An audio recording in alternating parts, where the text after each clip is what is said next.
తీసుకుని వ్యాపారం చేసుకోవడానికి వెళ్ళిపోయాడట పార్టీ నుంచి, ఆయన డిప్యూటీ స్పీకర్ నుంచి బయటకు వచ్చేసాక. ఈ రోజు కూడా ఈ లైవ్ ఇందరు ప్రెస్ మీట్ లో చేసింది హరీష్ రావు రేవంత్ రెడ్డికి సరెండర్ అయిపోయారు, ఒకే విమానంలో కలిసి ప్రయాణం చేశారు, ఆయన కాళ్ళ మీద పడిపోయారు, నిజం కాదా? అదే అనేది పచ్చి బూతులు మాట్లాడడం అనేటటువంటి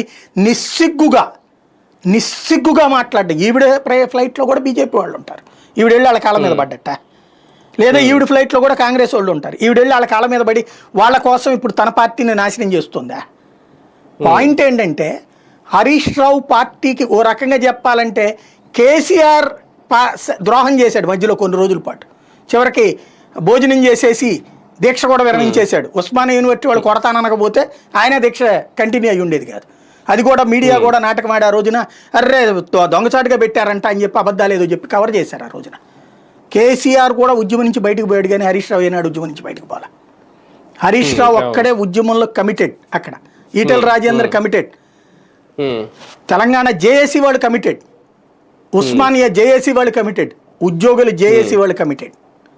కేసీఆర్ కుటుంబం అది అప్పనంగా వాడుకుంది, ఓ రకంగా చెప్పాలంటే వాడుకుంది. ప్రజలు కూడా పోనీ రాజకీయం జిమ్మికి ఆయన చేశాళ్లే అని హర్షించారు, అంతే తప్పించి అప్పుడు కవిత ఆడుంది. హరీష్ రావు వీళ్ళందరూ ధర్నాలు చేస్తుంటే మధ్యలో వెళ్ళి ఫోటో దిగి వచ్చిన మనిషి కవితను కేటీఆర్ యాడ్ నుంచి ఉన్నారు. వీళ్ళు వీళ్ళ వ్యాపారాలు, వీళ్ళ కుటుంబాలు, వీళ్ళ జీవితాలు వీళ్ళు ఎంజాయ్ చేస్తూ కూర్చున్నారు.